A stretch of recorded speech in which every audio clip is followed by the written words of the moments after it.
ଲାଉଦିକିଆ ମଣ୍ଡଳୀର ଦୂତ ନିକଟକୁ ଲେଖ, ଯେ ସତ୍, ଯେ ବିଶ୍ୱସ୍ତ ଓ ସତ୍ୟସାକ୍ଷୀ, ଯେ ଈଶ୍ୱରଙ୍କ ସୃଷ୍ଟିର ଆଦିକର୍ତ୍ତା, ସେ ଏହା କହନ୍ତି, ଆମେ ତୁମ୍ଭର କର୍ମ ଜାଣୁ, ତୁମେ ଶୀତଳ ନୁହଁ କି ଉଷ୍ଣ ହିଁ ନୁହଁ। ତୁମେ ଶୀତଳ କି ଉଷ୍ଣ ହେଲେ ଭଲ ହୁଅନ୍ତା। ଏଣୁ ତୁମେ ଶୀତଳ କି ଉଷ୍ଣ ନ ହୋଇ ଈଷଦୁଷ୍ଣ ହେବାରୁ ଆମେ ତୁମ୍ଭକୁ ଆପଣ ମୁଖରୁ ଉଦ୍ଧାର କରିବାକୁ ଯାଉଅଛୁ। ଆଜି ଯେଉଁ ପ୍ରସଙ୍ଗ ଆମେ ଦେଖୁଛୁ ବା ଯେଉଁ ପ୍ରସଙ୍ଗ ନେଇକି ଆଜି ଆମେ ବସିଛୁ, ଯେଉଁ ବିଷୟ ନେଇକି ଆଜି ପ୍ରଭୁ ଆମ ସହିତ କଥା ହେବାକୁ ଚାହାନ୍ତି, ଆଉ ତାହା ହେଉଛି ଈଷଦୁଷ୍ଣ ବିଷୟରେ। ତେବେ ଏ ଈଷଦୁଷ୍ଣ କହିଲେ କଣ ଅଟେ? ମୁଁ ଭାବୁଛି ଏଠି ସମସ୍ତେ ପ୍ରଭୁଙ୍କ ବାକ୍ୟ ଜାଣିବା ଲୋକମାନେ ଅଛନ୍ତି। ଈଷଦୁଷ୍ଣର ଅର୍ଥ କଣ ଆମେ ବୁଝୁଛୁ?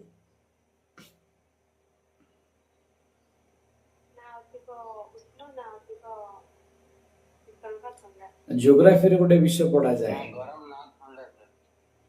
ଜିଓଗ୍ରାଫିରେ ଗୋଟେ ବିଷୟ ପଢାଯାଏ ନାତିଶୀତୋଷ୍ଣ ମଣ୍ଡଳ କହିକି, ନା ଶୀତ ନା ଉଷ୍ଣ, ନାଇଁ କି?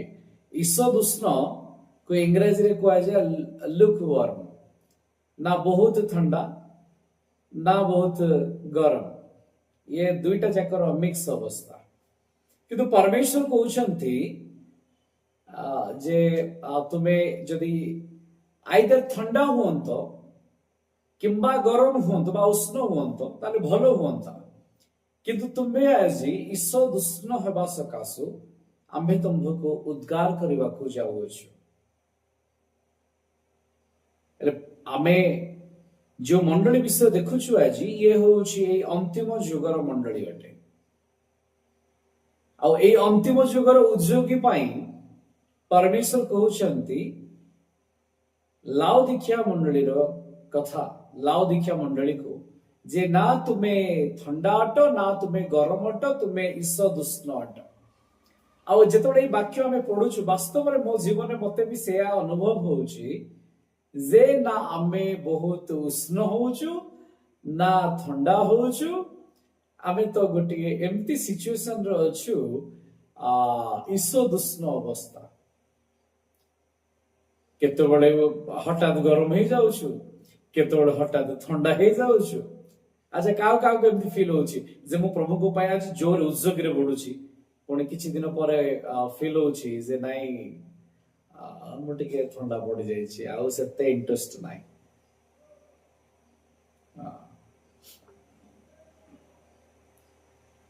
ୟା ପାଇଁ ଗୋଟେ ଗ୍ରୀକ୍ ଶବ୍ଦ ୟୁଜ କରାଯାଇଛି, ଯାହାକୁ କୁହାଯାଏ କ୍ଲିଆରୋସ୍, କ୍ଲିଆରୋସ୍, CHLIAROS, କ୍ଲିଆରୋସ୍, ବା ଯାହାକୁ ଆମେ କହୁଛେ ଲୁକୱାର୍ମ, ଟେଫିଡ୍, ଯାହାକି ମିଡିୟମ ଟେମ୍ପରେଚର ବୋଲି ଆମେ କହିପାରିବା। ତାର ମିନିଂ କୁ ମୁଁ ଦେଖୁଥିଲି, ଆଉ ମିନିଂ ରେ ଆମେ ଏପରି ବୁଝିପାରିବା, what is the meaning of lukewarm. ଆମ ଖ୍ରୀଷ୍ଟିଆନ ଲାଇଫ କୁ ନେଇକି ଯେତେବେଳେ ଆମେ ଚିନ୍ତା କରୁ, a lukewarm person is one who is comfortable. ମୋର ଫାର୍ଷ୍ଟ କ୍ୱେଶ୍ଚନ ଥିଲା, କେତେ ଜଣ ଆମ ଲାଇଫରେ ଆମେ କମ୍ଫର୍ଟେବଲ କୁ ଚାହୁଁ? ତ ଡେଫିନିସନ କହୁଛି, a lukewarm person is one who is comfortable. ଯେ କମ୍ଫର୍ଟେବଲ କୁ ଖୋଜେ ସେ lukewarm ଅଟେ। ତାପରେ କଣ? ସେଲ୍ଫ ସାଟିସ୍ଫାଏଡ, ଯେ ନିଜକୁ ସନ୍ତୁଷ୍ଟ କରିବାକୁ ଚାହେଁ ପରମେଶ୍ୱରଙ୍କ ସନ୍ତୁଷ୍ଟିକୁ ଛାଡିକି, ସେ lukewarm ଅଟେ। and lacks genuine passion for God, ସେ ପରମେଶ୍ୱରଙ୍କ ପାଇଁ ତାର ଯୋଉ ପେସନ୍ ରହିବା କଥା ତାହା ଅଭାବ ଅଛି, leading to spiritual stagnation and ineffectiveness.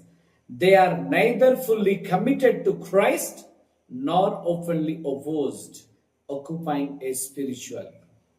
ଆମେ ଯେତେବେଳେ ଦେଖୁ ନା ସେ ପୁରା କମିଟେଡ ଅଛି ପରମେଶ୍ୱରଙ୍କ ପାଇଁ, ନା ସେ ଅପୋଜ କରୁଛି। କରିବା ପ୍ରାର୍ଥନା, ହଁ କଲେ ହେବ ଆଉ ହବ ନାହିଁ କି ହବ, କରିବା ବୋଲେ କରିବା, ଆଉ ମାନେ ନା ଡିନାଏ କରୁଛି ନା ହାର୍ଟଲି ତାକୁ ଏଲାଉ କରୁଛି। ଖାଲି କହୁଛନ୍ତି ତ କରୁଛି, କହୁଛନ୍ତି ତ ଚଢି ଯାଉଛି, କହୁଛନ୍ତି ତ ବସୁଛି। ଆମର ଏଇ ଯୋଉ ପ୍ରୋଗ୍ରାମ ଚାଲିଛି ରେଭଲ୍ୟୁସନ, ଲୋକେ ଖୋଜୁଛନ୍ତି ପାଉନାହାନ୍ତି, କିନ୍ତୁ ଯୋଉମାନଙ୍କ ପାଖରେ ଅଛି ସେମାନେ ତାର ସୁଯୋଗ ନେଉନାହାନ୍ତି। କାହିଁକି ନେଉନାହାନ୍ତି ଜାଣିଛନ୍ତି ନା? ସେମାନେ ଲୁକ୍ ୱାର୍ମରେ ଅଛନ୍ତି। ଆଉ ସେମାନେ ଖରାପ ଲାଗିପାରେ, ପରମେଶ୍ୱର ସେମାନଙ୍କୁ ଉଦ୍ଧାର କରିବେ। ସେମାନେ ଦେଖାଯାଉଥିବେ ଉଜୁଗୀ ଭଳି, ସେମାନେ ଦେଖାଯାଉଥିବେ ମାନେ ଉଷ୍ମ ଭଳି, କିନ୍ତୁ ସେମାନଙ୍କ ଭିତରଟା ଥଣ୍ଡା ହେଇଯାଇଛି। ସେଲ୍ଫ ସାଟିସ୍ଫାଏଡ ସେମାନଙ୍କ ନଜରିଆ ଅଛି। ହଁ ଏମିତି କେତେ ପ୍ରଚାର ଆମେ ଶୁଣୁଛୁ, ଏଇଠି ନହେଲେ କୋଉଠି ହେଲେ ଶୁଣିବା। ସେମାନଙ୍କ ଚିନ୍ତାଧାରା ଅଛି ଯେ ଆଜିର ଡେଟ୍ରେ ନେଟ୍ରେ ଗୁଗୁଲରେ ସବୁଟେ ଅଛି, ଅଧିକ ଷ୍ଟଡି କରିଦେଲେ ଆମେ କଣ ବାକ୍ୟ ଜାଣିବା ନାହିଁ କି, ବାକ୍ୟ ପାଇବା ନାହିଁ କି।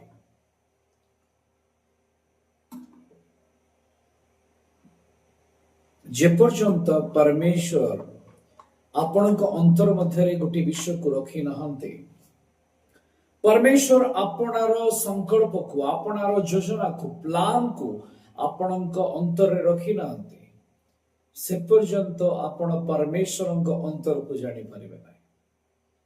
ଇଏ ଅନ୍ତର ସହିତ ଅନ୍ତରର କନେକ୍ସନ ଅଟେ। ଯୋଉମାନେ ଲୁକ୍ ୱାର୍ମ ଅଟନ୍ତି, ଯୋଉମାନେ ତ ଥଣ୍ଡା ହେଇଯାଇଛନ୍ତି ତାଙ୍କୁ ଛାଡି ଦିଅନ୍ତୁ। ଯୋଉମାନେ ଲୁକ୍ ୱାର୍ମ ଅଟନ୍ତି ସେମାନେ ମଧ୍ୟ ଡେଞ୍ଜରରେ ଅଛନ୍ତି। କିନ୍ତୁ ଲାଗିବ ସେମାନେ ଯେ ମୁଁ ସେଫ୍ ଜୋନରେ ଅଛି, ସେଫ୍ ଜୋନରେ ଅଛି, ମୁଁ ବାଉଣ୍ଡରୀ ଭିତରେ ଅଛି। କିନ୍ତୁ ପରମେଶ୍ୱର କହୁଛନ୍ତି ମୋର ବାଉଣ୍ଡରୀର ବାହାରେ ଅଛ, ମୋ ବାଉଣ୍ଡରୀର ତୁମେ ବାହାରେ ଅଛ।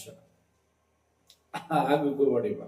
ଏଇ ଉଦ୍ଗାର ବିଷୟ ନେଇକି ଯେତେବେଳେ ମୁଁ ଚିନ୍ତା କରୁଥିଲି, ମତେ ମନେ ପଡୁଥିଲା ଜୁନୋସଙ୍କ ବିଷୟରେ।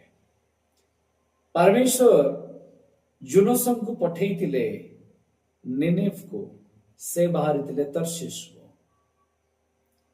ପରମେଶ୍ୱର ଗୋଟିଏ ମତ୍ସ୍ୟକୁ ପ୍ରସ୍ତୁତ କରାଇକି ପଠେଇଲେ। ଆମେ ସେ ବିଷୟ ଜାଣୁ କେମିତି ପ୍ରଳୟ ଆସୁଛି, ଆଉ ସେ ଜାହାଜରୁ ତଳକୁ ଫିଙ୍ଗା ଯାଉଛନ୍ତି, ମତ୍ସ୍ୟ ତାଙ୍କୁ ଗିଳୁଛି, ଆଉ ସଦାପ୍ରଭୁ ତାହାଙ୍କୁ ଆଜ୍ଞା କରତେ। ଜୁନୋସ 2:9 ଏବଂ 10 ପଦରେ ଲେଖାଯାଏ, ଯେତେବେଳେ ସେ ମତ୍ସ୍ୟ ଗର୍ଭରେ ଥାଇକି ମାନତ କରୁଛି, ପାତାଳ ମଧ୍ୟରେ ଥାଇକି ମାନତ କରୁଛି, ଭୂଗର୍ଭ ଭିତରେ ଥାଇକି ମାନତ କରୁଛି ଯେ ପ୍ରଭୁ ମୁଁ ତୁମ ମନ୍ଦିର ଆଡେ ଦେଖିବି, ମତେ ଆଉ ଗୋଟିଏ ସୁଯୋଗ ଦିଅ। ଆଉ ସେତେବେଳେ ମତ୍ସ୍ୟ ନେଇକି ତାକୁ ଉଦ୍ଗାର କରୁଛି। କିନ୍ତୁ ଏଠି ଜୁନୋସଙ୍କୁ ମତ୍ସ୍ୟ ଉଦ୍ଗାର କରିବା ଦ୍ୱାରା ଜୁନୋସଙ୍କର କ୍ଷତି ହେଉନାହିଁ, କାରଣ ସେ ହୃଦୟରୁ ଉଦ୍ଗାରିତ ହେଇନି, ସେ ପେଟରୁ ଉଦ୍ଗାରିତ ହେଇଛି। ଆଉ ଯେତେବେଳେ ତାକୁ ଉଦ୍ଗାର କରାଯାଉଛି, ସେ ଯାଉଛନ୍ତି, ଗୋସ୍ପେଲ ଦଉଛନ୍ତି, ମେସେଜ ଦଉଛନ୍ତି, ଗୋଟେ ସୁଯୋଗ ପରମେଶ୍ୱର ତାଙ୍କୁ ଦେଲେ। ଆଉ ତାଙ୍କ ଦ୍ୱାରା ନିନିଭ ନଗରୀ, ଗୋଟେ ଦୁଷ୍ଟ ନଗରୀ ପରମେଶ୍ୱରଙ୍କ ନିକଟକୁ ଫେରୁଛି ବା ଆପଣାର ମନକୁ ଫେରଉଛି। କାହିଁକି ମୁଁ ପେଟରୁ ବାହାରିଲେ ବୋଲି କହିଲି? କାରଣ ସବୁ ଜିନିଷ ପେଟରୁ ବାହାରେ ନାହିଁ, ଅନେକ ଜିନିଷ ହୃଦୟରୁ ମଧ୍ୟ ବାହାରେ। ଲୁକ 6:45 ପଦରେ ଲେଖାଯାଏ, ପଢି ଦିଅନ୍ତୁ କେହି ଜାଣେ? ଲୁକ 6:45 ପଦ।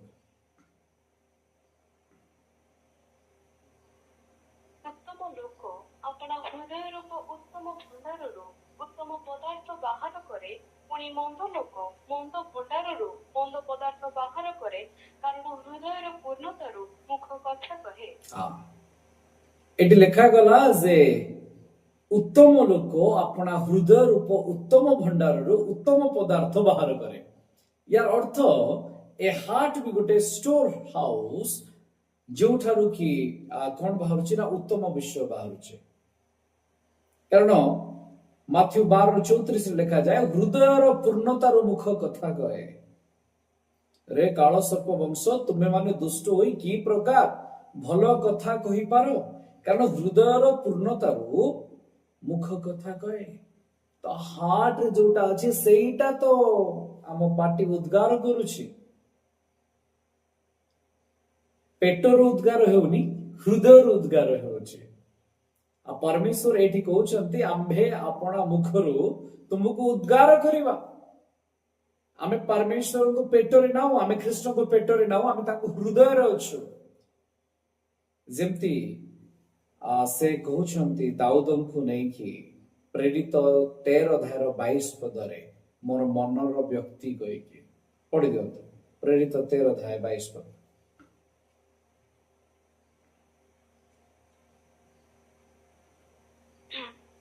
ପରେ ସେ ତାଙ୍କୁ ପଦଚ୍ୟୁତ କରି ସେମାନଙ୍କର ରାଜା ହେବା ନିମନ୍ତେ ଦାଉଦଙ୍କୁ ଉତ୍ଥାପନ କଲେ।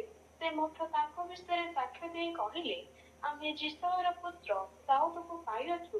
ସେ ଆମର ମନର ମତ ବ୍ୟକ୍ତି, ସେ ସମସ୍ତ ବିଷୟରେ ଆମର ଇଚ୍ଛା ପାଳନ କରିବ। ସେ ଆମ୍ଭର ମନର ମତ ବ୍ୟକ୍ତି। ପରମେଶ୍ୱରଙ୍କ ମନ ମଧ୍ୟରେ ଦାଉଦ ଅଛନ୍ତି। ପରମେଶ୍ୱରଙ୍କ ମନ ଅନୁସାରେ କାମ କରିବେ ବୋଲି ସେ ଚିନ୍ତା କଲେ। ଠିକ ସେମିତି ପରମେଶ୍ୱର ଆପଣ ମାନଙ୍କୁ ମଧ୍ୟ ଆପଣାର ମନରେ ରଖିଛନ୍ତି ଯେ ଏ ମୋର କଣ ଅଟେ ନା ପୁଅ ବା ଝିଅ ଅଟେ, ଯେ କି ମୋର ମନର ବ୍ୟକ୍ତି ଅଟେ। ଆଚ୍ଛା, କେତେ ଜଣଙ୍କୁ ଲାଗୁଛି ଆପଣ ମାନେ ପରମେଶ୍ୱରଙ୍କ ମନର ବ୍ୟକ୍ତି ଅଟନ୍ତି? ଚାଲନ୍ତୁ ଟିକେ ହାତ ଉଠେଇକି ଦିଅନ୍ତୁ ଯେ ମୁଁ ପରମେଶ୍ୱରଙ୍କ ମନର ବ୍ୟକ୍ତି ଅଟେ। ମୁଁ ଭାବୁଛି 87% ଅଛନ୍ତି। ସମସ୍ତେ ମନର ବ୍ୟକ୍ତି ବୋଲିକି ଚିନ୍ତା କରୁଛୁ ଆମେ।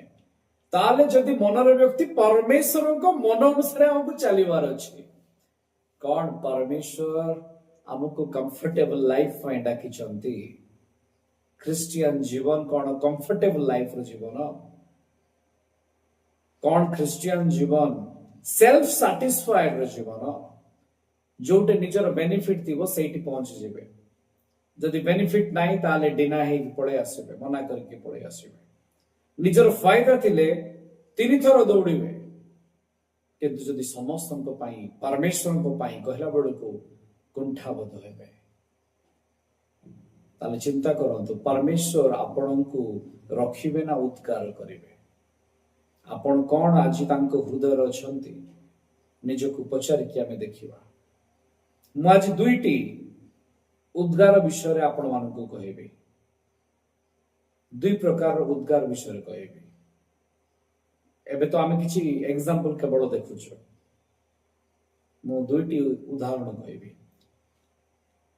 ଆଉ 2 ପ୍ରକାରର ଉଦ୍ଗାରରେ ଆପଣ ଦେଖିବେ ଯେ କୋଉମାନେ ବାହାରୁଛନ୍ତି ଆଉ କୋଉମାନେ ଉଦ୍ଗାରିତ ହେବାକୁ ଯାଉଛନ୍ତି। ଲେବୀୟ 18 ତାର 24 ତାପରେ 27 ଏବଂ 28 ଆମେ ପାଠ କରିବା। ଲେବୀ ତାର 18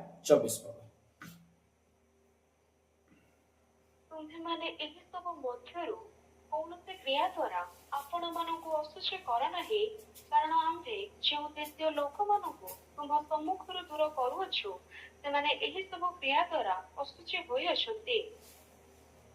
27 କାରଣ ତୁମ୍ଭମାନଙ୍କ ପୂର୍ବବର୍ତ୍ତୀ ଦେଶ ନିବାସୀମାନେ ଏହି ସବୁ ଘୃଣାଯୋଗ୍ୟ କର୍ମ କରିଅଛନ୍ତି ଓ ଦେଶ ଅଶୁଚି ହୋଇଅଛି।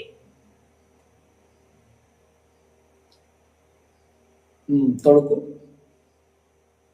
ତୁମେମାନେ ତାହା ଅଶୁଚି କଲେ, ସେହି ଦେଶ ଯେପରି ତୁମ୍ଭମାନଙ୍କ ପୂର୍ବବର୍ତ୍ତୀ ନିବାସୀ ମାନଙ୍କୁ ଉଦ୍ଗାର କଲା, ସେପରି ତୁମମାନଙ୍କୁ ହିଁ ଉଦ୍ଗାର କରିବ।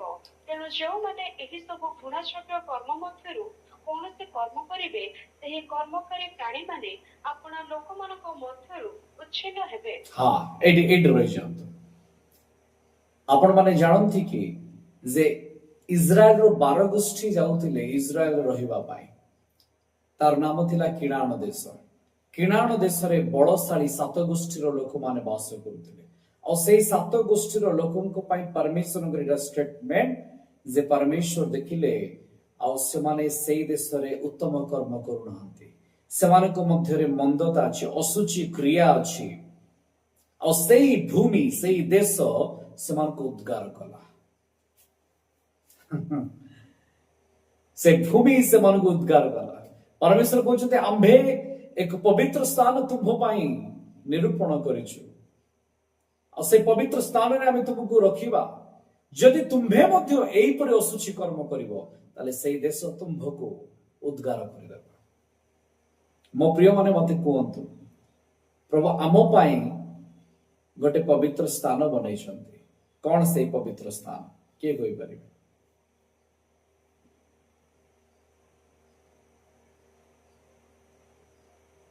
के कोई परिबे कौन से स्थान ख्रीष्टंक मन एबे टिके प्रोग्राम देखुथिले ना ख्रीष्टंक मन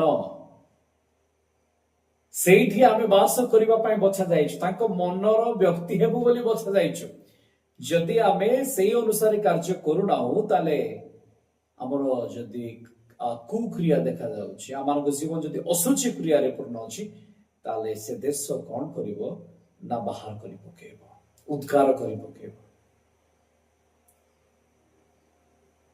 आउ जने मध्य उद्गार करुछि बाइबल रे आमे देखले गोटे देश उद्गार करुछि भूमि उद्गार करुछि आमे आउ गोटे उद्गार र कथा देखिबा आउ ताहा हेउछि सर्प मध्य उद्गार करुछि से प्रकाशित वाक्य आपण माने मुस्त खोलंतु तार 12 अध्याय 14 एवं 15 पद पढंतु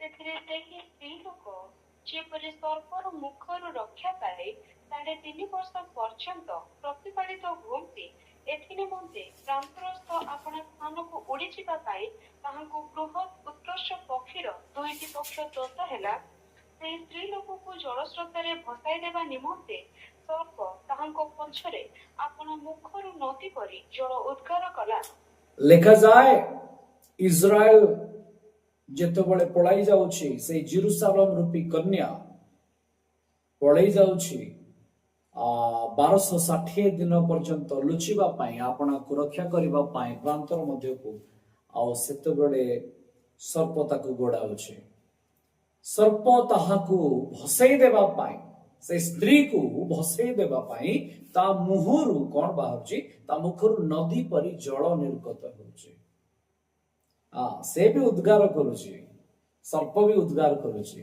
सर्प काहाकू उद्गार करुछि मते जणा नाही जे ए सापर विष अछि कि नाही किंतु मु भाबुछि ये तो शैतान अटे निश्चय विषधारी अटे आ जदि जल बाहरुछि खाली जल बाहरुनी एतरे विष भी मिसिकी अछि तेबे मते कहतु जल कहले काहाकू बुझाए वाक्य मध्य जेतोला में प्रकाशित वाक्य को देखुछु ता सिंबलिकली अछि मेटाफोर रे अछि ताले ताको हमें क्लैरिटी करिवा ताले कोंतु मते जल काहाकू सूचाए प्रकाशित वाक्य रे जो महा जल राशि अछि महा जनता को अध्याय रे अछि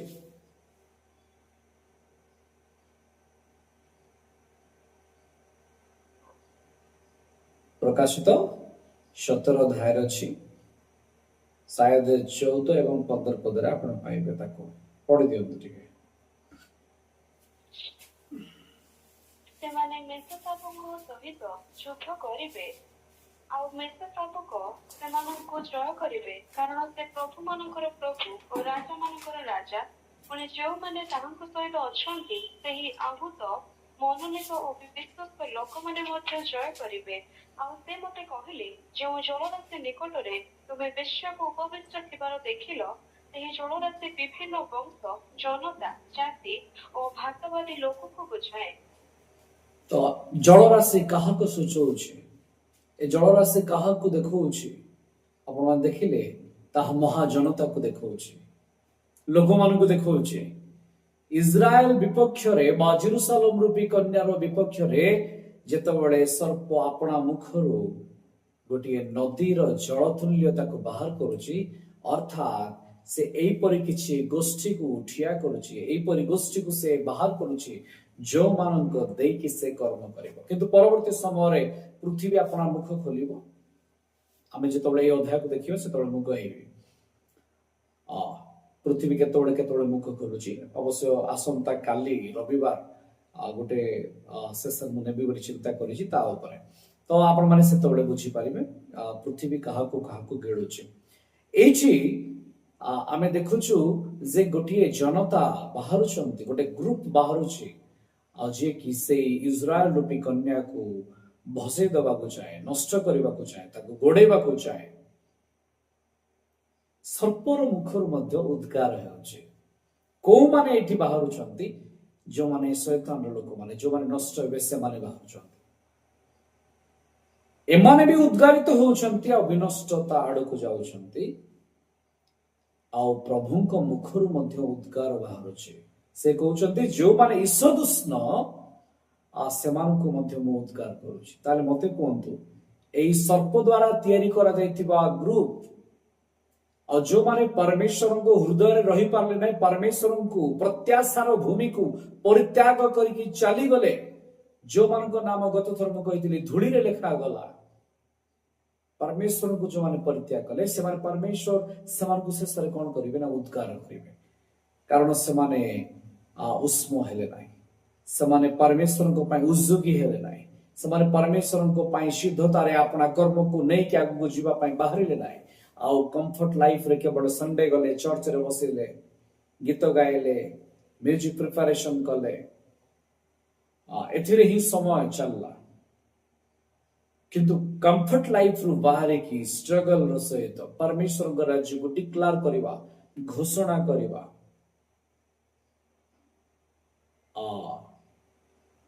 ଯଦି ଆମେ କୃଷକୁ ବୋହିକି ଯାଉନୁ, ଆମେ କିପରି ଯୋଗ୍ୟ ଅଟୁ? ଆମେ କି ଶିଷ୍ୟ ଅଟୁ? କେମିତି ଆମେ ତାକୁ ବୋହିକି ନେଇକି ଯିବା? ଜଣେ ମତେ ଥରେ କହୁଥିଲେ, ଶିଷ୍ୟ ବି ବିଭିନ୍ନ ପ୍ରକାର ଅଛନ୍ତି। ଶିଷ୍ୟ ବିଭିନ୍ନ ପ୍ରକାର ଅଛନ୍ତି। ଆଉ ବିଶ୍ୱାସୀ ମାନେ ବି ଗୋଟେ ପ୍ରକାର ଶିଷ୍ୟ ଯେ ସେମାନେ ଆସିବେ, ଜଷ୍ଟ ପ୍ରେଜେଣ୍ଟ ପକେଇକି ଯିବେ, 30% ସେମାନେ ମାର୍କ ପାଇଲେ ଯଥେଷ୍ଟ। ଆଉ କିଛି ଅଛନ୍ତି ଯୋଉମାନେ କି କିଛି କିଛି ସେବା କାମ କରିବେ, କିଛି କିଛି ନାହିଁ, ସେମାନେ ବି 60% ପାଇବେ ଆଜ୍ଞା। ଆଉ କିଛି ଅଛନ୍ତି ଯୋଉମାନେ 100% ପାଇବେ, ପୁରା ଏଫର୍ଟ ଦଉଛନ୍ତି। ମୁଁ କହିଲି କିଏ 30 ପାଇବ, କିଏ 60 ପାଇବ, କିଏ 100 ପାଇବ, ସେଟା ମୋ ପରମେଶ୍ୱର ଡିସାଇଡ କରିବେ। କିନ୍ତୁ ଆମେ ତ 100% ଏଫର୍ଟ ଦେବାକୁ ପଡିବ। ଆମେ ପୁରା ଉଷ୍ଣ ଆମ ହୃଦୟରୁ ପରମେଶ୍ୱରଙ୍କୁ ସେବା କରିବାର ଅଛି। କେତେ ଜଣ ଦେଖିବେ ମୁଖରେ କରନ୍ତି, କେବଳ ବାହିକ ଭାବରେ କରନ୍ତି, ଲୋକଙ୍କୁ ଦେଖିବା ପାଇଁ କରନ୍ତି, ସେମାନଙ୍କର ଉଦ୍ଯୋଗୀ ଅନ୍ୟ ସମୟରେ ନଥାଏ। କିନ୍ତୁ ଆମକୁ ଈଶଦୁଷ୍ଣ ଭଳି ଜୀବନ କାଟିବାର ନାହିଁ। କାହାକୁ ଈଶଦୁଷ୍ଣ କୁହାଯାଏ? ମାଥ୍ୟୁ 24:12 ପଢନ୍ତୁ।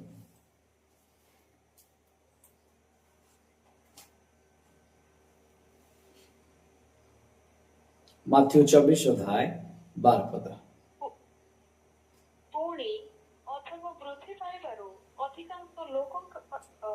ପୁଣି ଅଧର୍ମ ବୃଦ୍ଧି ପାଇବାରୁ ଅଧିକାଂଶ ଲୋକଙ୍କର ପ୍ରେମ ଶିଥିଳ ହୋଇଯିବ। ପ୍ରେମ କଣ ହଉଛି? ଶୀତଳ ହେଇଯାଉଛି। ଯୋଉ ପ୍ରେମ ଜୋରରେ ଚଢୁଥିଲା ସେ ଧୀରେ ଧୀରେ ଧୀରେ ଧୀରେ ଥଣ୍ଡା ହଉଛି। ଯୋଉ ଧୀରେ ଧୀରେ ଥଣ୍ଡା ହେଲା ସେ କଣ ହେଲା? ଈଶଦୁଷ୍ଣ ହେଲା। ପରମେଶ୍ୱର କହୁଛନ୍ତି ଆମେ ତାକୁ ଉଦ୍ଗାର କରିବା, ବାହାର କରିବା। କାହିଁକି ତା ପ୍ରେମ ଥଣ୍ଡା ପଡିଲା? ଅଧର୍ମ ବୃଦ୍ଧି ପାଇବା। ଆଉ ଏଇ ମାଥ୍ୟୁ 24 କେତେବେଳେ ଘଟୁଛି ବୁଝୁଛନ୍ତି? ଲାଉଦିକିଆ ମଣ୍ଡଳୀରେ, ଶେଷ ସମୟରେ, ଯୋଉ ସମୟରେ ଆମେ ପରମେଶ୍ୱରଙ୍କ ପାଇଁ ଉଦ୍ଯୋଗୀରେ ବଢିବା କଥା, ସେତେବେଳେ ଆମେ ଈଶଦୁଷ୍ଣ ହେଇଗଲୁ। ଆଜି ମତେ ଇଏ କହିଲେ, କାଲି ମତେ ସେ କହିଲେ, ଛୋଟ ଛୋଟ ବିଷୟକୁ ଆମେ ଧରିକି ମଣ୍ଡଳୀରେ ଆମେ ଧୀରେ ଧୀରେ କଣ ହଉ ନା ଶୀତଳ ହେବାକୁ ଲାଗୁ। ଆଉ ଆମେ ଯଦି କୌଣସି ସଜେସନ ଦଉ, ଆଜିର ପିଢିରେ କଣ ହୁଏ ଯୁବାମାନଙ୍କ ଭିତରେ, ଯେ ଆମକୁ ସମସ୍ତଙ୍କ ଆଗରେ ନ କହିକି ବ୍ୟକ୍ତିଗତ ଭାବରେ ଯଦି କାଉନ୍ସିଲିଂ କରାଯାଏ, ଆମେ ବୋଧେ ଭଲ ହୁଅନ୍ତା। ୟା ଦ୍ୱାରା ଟିକେ ଆମେ ଇନସଲ୍ଟ ହଉଛୁ।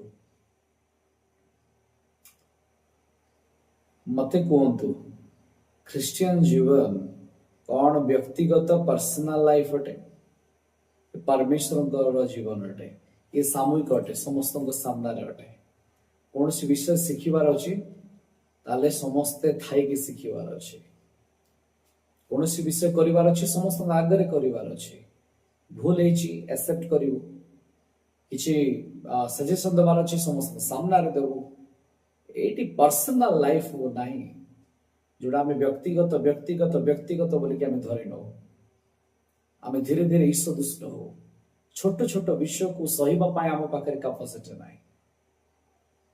आम हेड स्ट्रंग हो पाने से आम मन मध्य से बड़ ना ताले आम कौन ताड़ना सहीवाई प्रिफेयर अटू से कहली जे लुक वर्म अर्थ कौन अटे ए look worm person is one who is comfortable self satisfied and lakhs genuine passion of Christ एठी आमे देखुचे जे से कंफर्टेबल को चाहे सेल्फ डिग्निटी सेल्फ सैटिस्फाई ताकू प्रायोरिटी दिया जीवो ताकू गुरुत्व दिया जीवो मोर ओधा मो चार मते काहे के कुआ गला नाही कोन शिष्य मु काहे के जानि पारुनी तमे केमती करि परिबो आज कोटे छंदी हे कि अछि क्रिश्चियन समाज आज कोटे छंदी हे कि अछि ए व्यक्तिगत हमर जीवन कौन परमेश्वर मोर लक्ष्य अटंती जदि परमेश्वर मोर लक्ष्य तांते ताले मु एई छोट छोट कंदड़ भितरे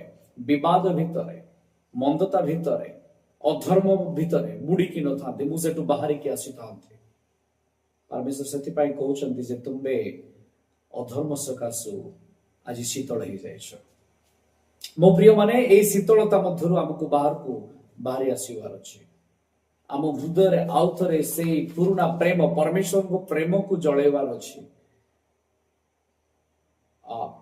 परमेश्वर को प्रेम को जलैबार अच्छी जितेबाला तिमोथी को शिक्षा दौरान पाउल चिठी माध्यम से गोटे कथा कहते द्वितीय तिमोथी 1:6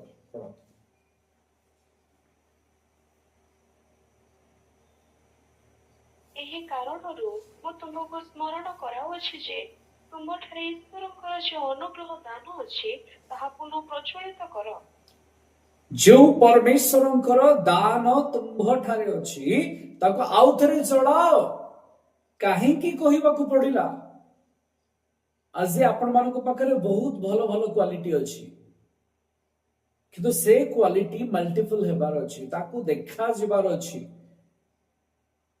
ता फ्रूटफुल हेबार अछि आउ फ्रूटफुल अर्थ या नहीं जे गीत नाच करिकी आमे ईश्वर को उपासना आराधना करिकी भक्ति माध्यम रे आमे बढ़ी गलु एहा तो विजाति माने मध्य करंती से माने भी भक्ति और प्रेम रे ईश्वर को पाइबा पाई प्रयास करंती ताको तो भक्ति मूवमेंट को आ जाए कौन परमेश्वर से भी हमको सिखेले ये गोटे पार्ट ऑफ लाइफ अटे लाइफ नुए लाइफ होची ताहंकर वाक्य और ताहंकर वाक्य निमंते हमको ताड़ना सहय करने को पड़ेगा जितने आज ये विषय चिंता करूली से परमेश्वर गोटे विषय मते कहले जे तुम्बे कुह ताड़ना प्राप्त लोके धन्य एई वाक्य को काटी दियंतु निज बाइबल रु काहे ना आम तो कंफर्ट चाहूँ ताले एई लाइन रखिकी लाभ कौन अच्छे आज ख्रिस्टियन समाज बैनर धरिकी बुलुची आमको ताड़ना होची आमको ताड़ना होची आमको ताड़ना होची प्रोटेक्ट किए करिवो जगतर सरकार प्रोटेक्ट करिवो ताले जहांकर आमे अपेक्षार अच्छु काहे अच्छु जदि जगत हमको न्याय देवार था ताले आमे ताहांको अपेक्षा काहे करिछु से मंद बदल रे मंद कले नहीं से ओलटी जवाब देले नहीं कारण से न्यायकर्ता हस्तरे ताको छाड़ी देले समर्पण कर देले मो प्रिय माने हमको ताड़ना मध्य कष्ट मध्य ईश्वर सेवा को आगु नबार अछि कंफर्ट लाइफ रु बाहरी आसंतो कंफर्ट जोन रु बाहरी आसंतो सुविधा रे रहिबी खाई पी की रहिबी सब सुविधा थिबार अछि ख्रिस्टियन जीवन सेमती नुहे ये हूँ क्रूसर जीवन कष्टर जीवन ताड़नार जीवन आकु एक्सेप्ट करके आमको आग को बढ़िबार अछि आ एठी तिमोथी जो दान पाइछंती काहाठु पाइछंती माने परमेश्वर ठाରୁ पाइछंती काहा द्वारा पाइछंती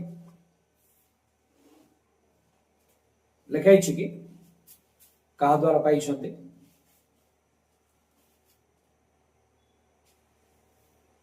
ଅନୁଗ୍ରହରେ नहीं मते टिके सुबिला नै टिके जोर कोंतु ଅନୁଗ୍ରହରେ इंग्लिश रे पढंतु इंग्लिश रे पढंतु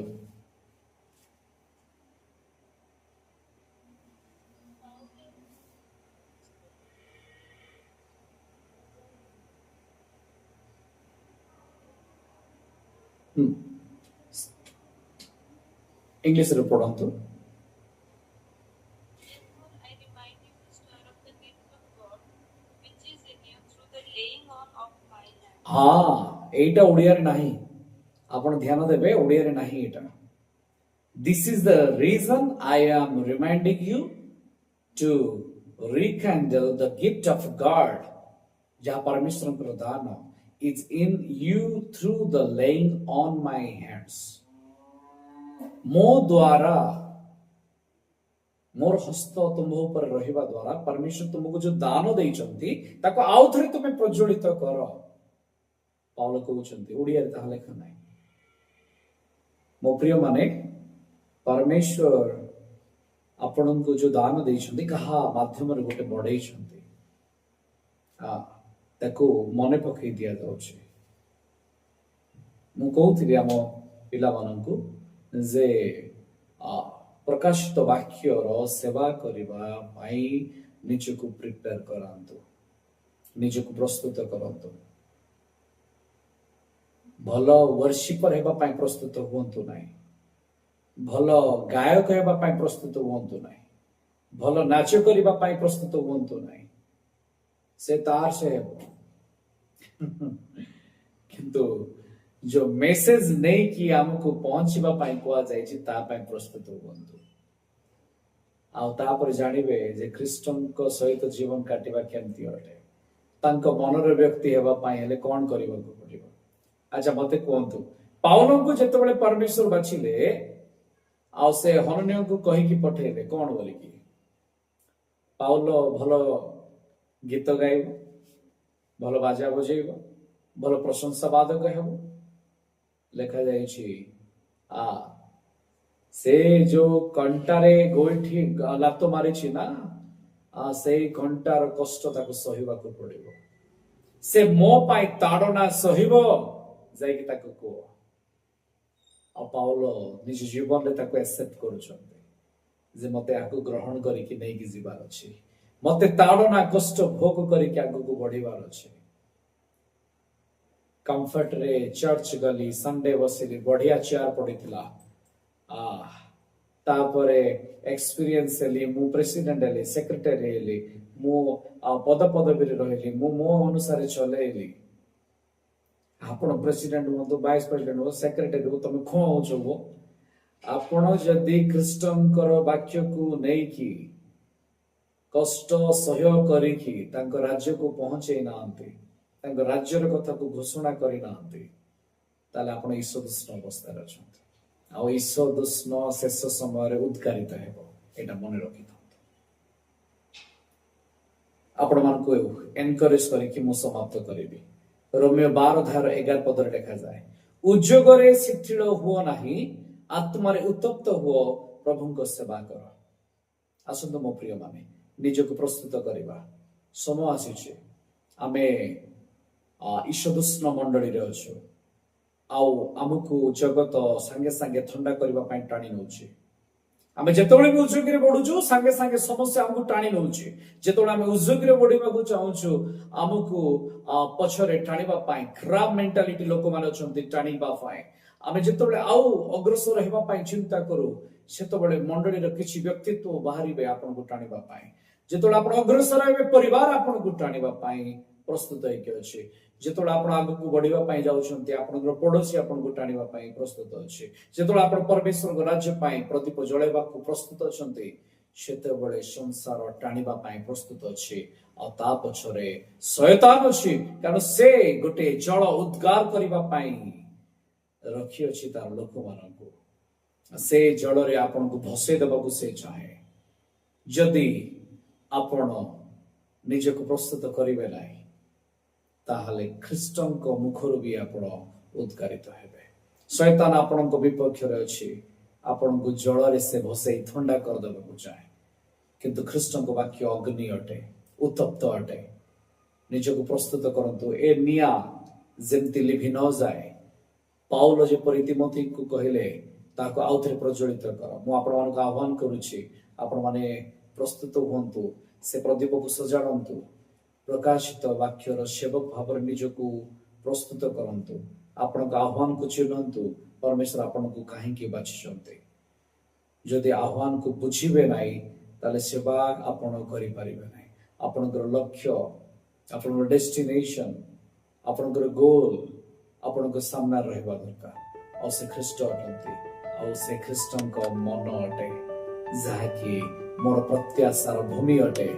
ଯଦି ମୁଁ ସେଇ ଅକର୍ମରେ ରହିଯାଏ, ମୁଁ ଯଦି ଦୁଷ୍କର୍ମ କରେ, ମୁଁ ପାପର କ୍ରିୟାରେ ରୁହେ, ମୁଁ ଯଦି ଅଧର୍ମ କରେ, ତାହେଲେ ସେଇ ସପ୍ତ ବଳଶାଳୀ ଗୋଷ୍ଠୀ ସେଦିନ ଉଦ୍ଗାରିତ ହେଇଥିଲେ ଭୂମିରୁ, କିଣାଣର ଭୂମିରୁ।